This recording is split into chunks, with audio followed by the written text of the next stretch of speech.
ba sabno so dia doso akwaba nso akwaba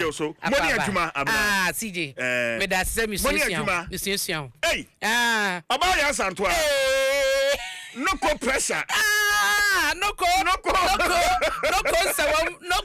ahenia noko 15 years afa na mebusa akwan so nsem machi o nsem si wachi CJ ensem se nkofo social media so ye din dodo enti na nka mo senka be kra nka omampani mrem na sede maame no ka se nkofo no de ne tete o mo hot so bi won ma pressure ne ade na ja ojeji o mani no kamampani consider o mani gie no batu se emra na kasa na no fie da me lawyer ne kasa since wo mro mo de ne ko so they said the mene no a so the one be me do so me akra me nanim ho no ma metia tejam do ho na mama no ba ba wo sa it is so mo ano mo de ne kwose lawyer ne yese eyensawom ne mo nyame ya doma no se na ye Friday na ye holiday into say no nti no mo de ne call police headquarters so na ja wo trip o si fokukumu na omuguso toto ne ma ombetoto a nti me gidi say na akoye akoye working day die bia by now omodru car price say ya omoto aso akonsa mo ma kwa ne de nye nto omudu nti ka be omfa no ko fabri emfa no nkosa omfa no fabri so fabri a usane be pona nsa mo ma ni omodru mobile na omafa be 15 years na bi wo mu to omfa no fa kwan paso omfa no fa kwan paso because nsa omo kwan ne de ye sere omo a nti no na se si a onam kwa so konsa wo mu esi 15 years nipa nche no ade amia hey CJ senti one I be say o emra me say ensem ye kwaso kra ne videos ne sometimes so read comments ne bia kwafo yan na ka Ghana ye oman amra wo man ka ma me we nkanya so onam social media not true say na emra no ye adwuma into them say dan me bisa ne lawyer ne say it asem we 2022 ne see ya e wo court it is Sunday now all your social media ahun CJ between 2022 to 2025 and no why no utum say na say emfa ne ho en lawyer ne kan sembi wo so no de eniema na agrada ye ne nsem bi okeka no enye se na omofo aso na entwaye because ebu akro mutum ne kasa enso be da sori no no aposti na o trendy obe ne de but onye ni se sa niema ne nyina no ekeka ho bi na be ma jaja o di asem no taking into consideration said it no mama no 15 years but say je mra wo say court ho ye enye lawyer for ne ade but ne che say onya no ho hwe wonim sa de ba ko a me hu wo sa maame yi no ho ne se aniwo ana ferie de ferie oni bi dabi atoto nani awe oni bi atoto nani awe o na sa ni paisa woni ne ya ade a odo be ko gota ni mutu nti sa wonso wonya bi a wodi wo hu ni a wonso so be di na chi na na mumie no nyina ma ye mhufin asama aba no hu me se nra ma ye mhufin eno ana ya reho sha sorry dem ho ema kuofue wo mu su obia kitatisiu yo kita hanki kese nra su masu heavyweight sorry dem ho de na Angelesiama tama mo bo worship no na Angelesiama pagya ne na hwehwe ni wasije no ofofo kese be ma nsu omo kita be ma mu enye yie be ma nsu na nkofo bisa se de we pa na Angelesiama esun se kwasie da wakwa sori ana nana grada na yire enka ne ho na so okofie na mama bi anka kwasie da na pa maso amoboaboa mo angel ye we nana ye we na woni honom Chasenra na so dem haya. Enti se wo hwe Facebook a enra so my course wo hwe. So pani Angelesiama na wafa ne ho na odi anibre. Bom se obompa yesa hwa na wotwe nko na wie ye no. Na awrade akasa. Na osofo agrada na wasamba. CJ omasunra o na senka ni suo to me you be free prison and kana agrada kenne ka wonu nsa wo. Enti bra Facebook as of penny Angel Esiama na wo bomu no Facebook krono an so hakwa de se na wo preach han wo preach no CJ o si we yen sore o say yen sore nti asafoma no nyi enti ase se wokọ Bible ma omo amri bi no mudi Nyankopon ati di Yesu ati a no mo kan Yesu nsempa no enima bi se toto wom but to ji say omo begina omo ma we emu omo ba mu abena mame ngina we so niema bebre ekoso asori ahoduo mu a authorities ebuo no mani aguso mame ni okoye yei That's why then defrauding by defraud by false pretense. Wako fraud and charlatanic advertisement. Yes. Yes. Sanya men nyina bi koso asafo ahudum. Bebre sije bebre. Ya wasafo ewo Ghana ha krom ha. Wo mo ton niema. Wamuton so boloni abayifo nku ni sa ne mekeka ho ni na koso man ni na ye bia because e bo no beka cho say ubeto unya kwansia we ntu nso so ubeto obenya sa kwansia no ensa MD mpo anyi ntum sa so boloni abayifo nku ni ade amanfo eton wayire ahodo ni nsu ahodo a ye ton ni nyina no yanyi ntum enso akoso e bia CJ e bia samra no ho ampa ese de na asifom abna enkonkrata ni mo kofi na ebu na ni kire me ayo enti na ye behwe na ye de sa video na engine su no ayo ade beba enche bia but to the mame fan koda ubakrata ni mo nti daily guide wo hayi na okasa efa ye mame agrada ho okasa fa no CJ ye say JTM no akosister unse bi mu hu ne se o wanya de na so 15 years ne de ano den na campaign fo betumi aye bibia fa ho anka beboa ebi so hu nse ne kwan so a no sanse de waye from sikagari bre but de ye kan no sikagari enim sikagari emmam ya soye dem de no ojeje nkrofo sika ka ase sika no onche biem opa bebo no ya ye nya danseni a no waso dem sada no a wono achechire mu no na because esi de wo phone so nyina na oje phone so de nyina oje wie no so de sika ko wasesa ko security abetwa hwahia ya pon asore nti no ho asem wo honom na CJ wo hye da bokata ni mo ya ne feto so miensa Dr. Brene Champon ewo hase ya oka ne ho asem na omo echese kane soafo a na wo hye enuane ene kwadwuma eso Dr. Brene Champon kwa betifin so a wono a ene wo mo emra se bedwani na wo se wo yi nani wonanim asaso twiniti ese MPP Frankatu dibia no oba no besisa kan ni bi na omo cheze se no be se abosumi mienu ntam ni a waba ne CJ sadia ne popularity no ehiri kwosoro no the bokata ichese echese ehu kra o chere Dr. Brene Champon omo chese watumi aseje wakoso more than 15% points ewo abosumi mienu ntam ni enam ne dwumadie ene se do manfo ekanasem na we no eye survey for future governance analytics project womo ediaba na eno watch say Dr. Champon ne support no ahiri every 12.7% na eno no ye April mu no akwa kodru 28.1% eye June 2025 na eno no eye 15.4 point rise chese wapeja ne mu abaso ena eno chinso no mo chese say ye kapadia na oye a strong third force say ye Dr. Baumia na ye Asin Central kanemra se bedwani Kennedy Japan Dr. Brene Champon ena edi hono a eno ene de bokete ediaba na ebimo hse bebre no ano eguso ede da form hono a nanso Brene Champon Dr. ehiri ekosro wo ewogidie ese bibia ebedida yi amano na da bokete mu ne feto so miensa ha yanso no ebo amane se ye won se na no dom kuma e wo mra se bedwafie wo mo so hse Electoral Commission U10 na watcha ene ose 19 polling stations ewo Ablekuma North okọ asanso akoye akọ organize about na omakoto na omafo de omunam sa kwan no so a declare say Erabna Obina wojemuma NDC anase na kwe uso free ya wojemuma MPP na din kunim na edom kuma no echese womo de womo entiase ni saso ntino oma Samon EC ese omra meyi nsembia no Bese 2 weeks mu 3 weeks mu na ye koi na EC ko parliament ko ka chom say abato no sunso asora ka polling stations miensa o 3 wasa wo declare no mo hia police protection security no mo de adisajuma no nti aba ne sen ene na de EC ebeka che Ghana for say 19 police stations almost akoto so aba dan okra ye ra bosman asare ka say rerun kropo ye the last option intersen bisa dodo na ebisa ne say 19 polling stations no efri he akwa parliament na sa 19 na ewo hefa ena ode miensa ena kotu dwa na je so wadada dom kuma no so owie ye na dom kuma no nante ye ekwa IGP hono ma wo modi petition command so ma eye EC security na on fan ko declare nti no ehun asem daily guard aka ewo hase ya mabobo so amount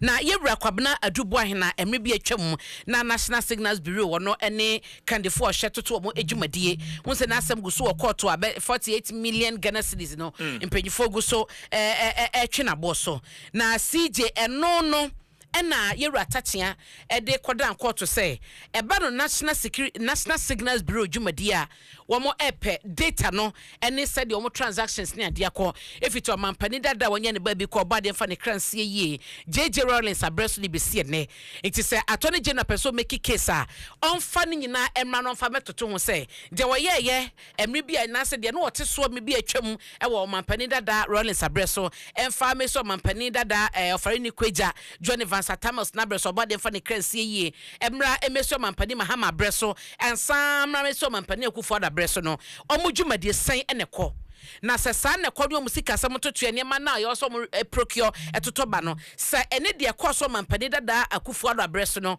emmo abradia ne akasa ne ne chese de adwuma no wahwirasi akiri nti no eno nsem ode kodan court na court boto twene yo CJ court aboto agu ema yewura samatache wono ene lawyer ne wogina mo ema yewura dubu ahen wodwalai kakra chese court no kan krofo kasa boahye wo moyema de ebema amaneboaba information beba data beba na omode no agina so ma asem ne na konanim no waboto agu daily guide nchemu a wode abrayen anopai ena mabobi so ache wo no na CJ who's a National Security Coordinator DCOP Abdul Osman Razak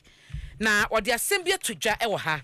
ni nyina ene se o se National Security adwuma na wo mo eye no wo mo de wo nim se wo de mra na eye adwuma ena obi a wo National Security Operative no wo mfa emra no enhye wo nsem nti animanimu ya no wo mo che se obi bia wo bekwa akokire no na waso National Security Operative na want to me amount identification chese ampa wo yebia na obetoto papa so de sani parekire no wotre no na say eba bedru na waso omoba ebe chese asumasi na obenten wo National Security ni a wo mbeba abedadi wo mo empeso obi be fan fichire na wo de National Security ni ato ne ho so na CJ wo di bone na niema emranity na oye na onfa mo ne ho safo hene say me National Security nti de be pebia metumi ye eno any directive a DCOP Abdul Osman Razak Odiaba ya da boketa yi de Ghanaian point obo emu amane na arehosema ediaba woni fa etoso ensia no CJ meba ha sei wonim se okọ bimbila ene ne potem a omo afahye bi omudia eno no ye frɛ no fire festival ye bugum tugu oja afahye na afi we die no so aso ama kyese wo mo kyese July yanda na etusu enum no na no memenda ena na afahye no ekoso a akoye anigye ne ade na etu kasaye ema ekowi achi no ekoka bimbila senior high school ni abaya wahwene kwa ya CJ asem wodie ebaye no bebre no akondemu na omo chese ekoye chaotic basabasayi esi hono mo a wo echese bra na ekoso no gunfire wetu kwa no wetu na explosive ni ade nyina CJ na ebi ni namu so mo say afashe na mpo ansa na beba so no mansini mpanyefo a wo ehye bambo ho nsem so no de kokobotu mu say mema obia enkonko tutuo anasa de bia betumi di opra anaso waba na memo bia enkoye sade na ewa fashion ase ene se de abewie ba bia yegina ya yeguso eka ho asem no nti eno na da bokreta ebo eho amane na Dr. Adam Bona ushemu a wono eno eye acting executive secretary eba Ghana National Commission on Small Arms and Light Weapons no a womo ehse no krenie ade ekoso no entwaye the Ghanaian point the bokrata no abo eho amane ewo ha na wo se edika so aka che wo say gold board task force nyabo ochina omampani Mahama ebepa omo ho ntoma ye ka gold board omo adwuma ne say bibibia efa gold ho de omo regulate it's a opese wo di gold ho dwade a e wo so kokoje license it's a wonim say wo di gold ho dwa na wo ni license nyambo ochina task force no mampani pom ho ntoma wi a ene wo de womo betiesim Ghana fa na nyina wo bia wo tonton gold edi gold hu dwa gold board emma wo satumi no emra no echewa enu bedi ne pepepe ntu pa asase na ekope ho asamka na ekoye registration the bokrata ni mo amane enonom omampani Mahama the inquisitor the bokrata no ebo amane wo de ato IGP anim so onye ne tentem on fast track 2024 abato na yeto ye no basabasa ye sorry ye no ene de atwam mmri bi amampani ese na ni wo mu 2020 de atachiman nipa be hwire wo nkwa no mampani che so mo nya ntentem na omfa ehwehwemu no ne amane bo no emra na obi a ne ho bombom mo no emra no ene wo mo enni da bokrata yi ebo eho amane e wo ne fa etoso miensa enti CJ eno e wo ha na medewo ekọ yese na Narcotics Control Commission eno mo chese ganja pass stamina honom no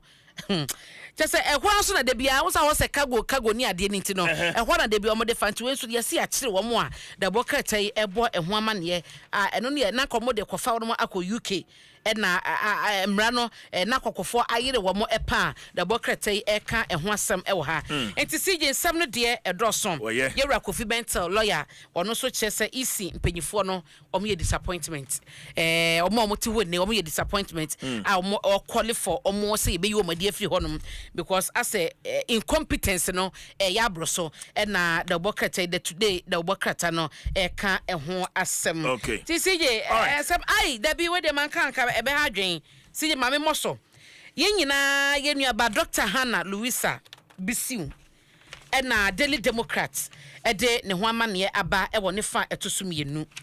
na mami na Minerals Development Fund ye MDF odi wo manim na sije ose tio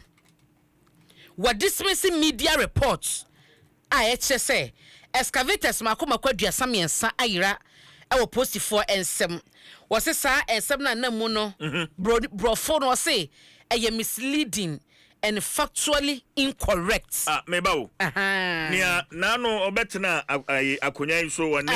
akwasinsia atete nkomo o kan ya beni isu ya videos ene na mo no ene o chese nya no kure yes sije ose den ni si ose asem no o kan se ankasa na ose asem no kan no ase ya gina no asibone ena but ose yen agina no asibone ena ye kyeremu ensem a wanka ena ye kyeremu na ose MDF no omo the timeline bi ato wonom a womo de be ye stakeholder engagement omo ne ka bi omufo ebedi enkomo ato adwene na enkobodie bi a wachi no omo dia pa na sa engagement no eye sanse bi atititi sei ne de kokokoso e wo miamia no womo de ba be hwe eya no na sije wo se officials no sa excavators ya yeka ho asemi 40 excavators no na womo HS nipa bi a womo eye galamse semi bi a womo eni tumi no na womo de eye na team no duru honom no womo ka chom se womo nyai de womo eye ne sanse tiamra ma sa excavators ni ade womo ejeye na enam se na womo ni akande womo de betwe sa excavators no womo chese womo antumi yi sa heavy machinery no amfa free honom enti no ebra police for no ekoko duru honom anopa no na excavators no 33 ye free site abna abutre mame na yentie honorable Hannah Louisa Bisiu no yentie asemo a wokan burning issues so woni akwasinsia yentie the 40 excavators na way me pacho samren na mini lobe na me frefre ni esio watch ade echi na ka 7 ehona tie ehonom na mini prosini no commander ne kokontokwan enti wo dia sabi na nyaa ne dia machi akosio 40 excavators na ochi ya na wunya low bed no ade ebe chi onya low bed ko e free 40 abana be ka 7 yes sir 33 etimi free ngura mu yes enti this time na me call atetem no de me the engineers call uniform and non-uniform both military and police ekoi ena me so me hye me fi se na no no mututu atio na nsan de mu lay ambush tina meka se menu na ma minsro hwe oyodi ma funya me enti ya kono ya ye niema wie na engineers no so mo de tracker bo ho na ma ye na ye ntimi mu bia no mo so ehu se ya ye no factory na tracker nka the 40 excavators na way me pacho samren na mini lobe na me frefre ni esio watch ade echi na ka 7 ehona tie ehonom na mini prosini no commander ne kokontokwan enti wo dia sabi na nyaa ne dia machi akosio 40 excavators na ochi ya na wunya low bed no ade e be chi onya low bed ko e free 40 amana be ka 7. Yes sir. Jim FM. All right, Administrator for Mineral Development Fund, Honorable Hannah Louisa Bisu Kotei, wane minu ya kwesinsi abeni nishu so. Ena ikotie no. Abna, yedi besi. Mate, sige. For birthdays ni chuma ena fi. Mpacho mate. Sports for no aba. Enu akotoko fwe wi ma chese meni adia. Fabulous. Fabu. She. The best team. Hey. Ukuma pema. Hey. Ya no. Hey. Ya kele wam. She. She. Now, if you has a dika